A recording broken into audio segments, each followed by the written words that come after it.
Well, I've been trying to avoid it for the best part of about a decade now, but things have come around and I have to buy a printer.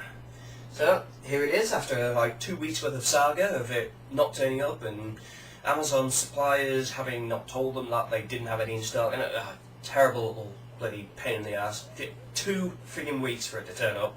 Marvellous. And then when it finally does turn up, I'm thinking, yeah, great, cool, I can start printing. No, I can't. Because I have this little problem.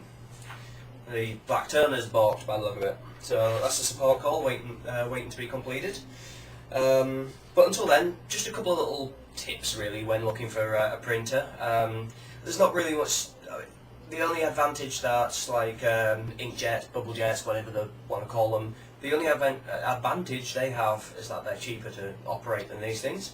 But I'd much rather have a laser, despite the particulates and the cancer-causing crackers spews out the back. But yeah, might want to recommend looking for the ones that have got N on the end of their name if you're buying a HP, obviously, because those denote network, which means you don't have to do as I did and scrabble around for a USB cable, because their packaging didn't include it. Marvellous one, their HP.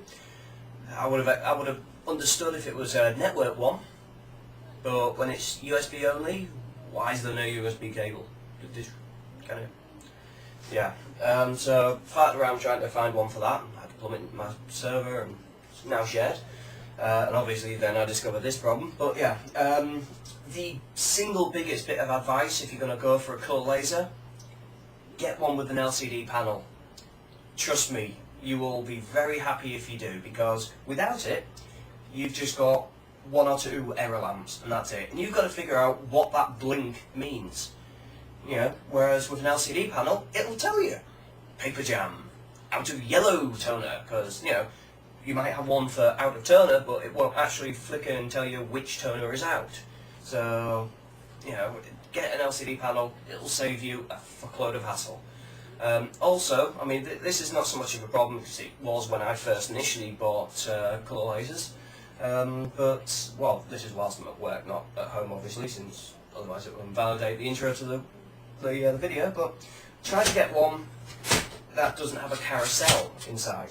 Now the carousel is basically all these different turners in a drum that spins round inside, which means it's noisy as fuck, it takes longer to print, and it's just a pain in the ass when you want to swap it out. You've got to cycle round, cycle round, cycle round, finally that one, and then take out. That's just all one. There you go, done. Quick, just pull open, foot in, slow closed, and you're done. Nice and easy. That's it really. I mean, your other actual metrics are basically print quality, what's it like. These ones aren't too bad for the price. I mean, these are probably like really, really dirt cheap. They've been replaced now by another model as well. But, you know, your other actual metrics are, you know, do you really need to be printing like 15 pages per minute? I mean, you're not going to be doing massive print runs, I'm assuming. Also, do you need to have extra trays and crap like that? That's really the only kind of extra things, you know. Do I need to be printing in A3? Do I need to be printing in other ones that this doesn't support? So, you know, that's your other secondaries, but the main 2 bits of advice: no carousel, otherwise it'll be a pain in the ass for you, and make sure you get an LCD panel, because it makes life so much easier. Anyway, if you've got any actual tips on what to look for with a printer, send them in. Pop over to www.alphaxion.com. I'll see you later. Bye.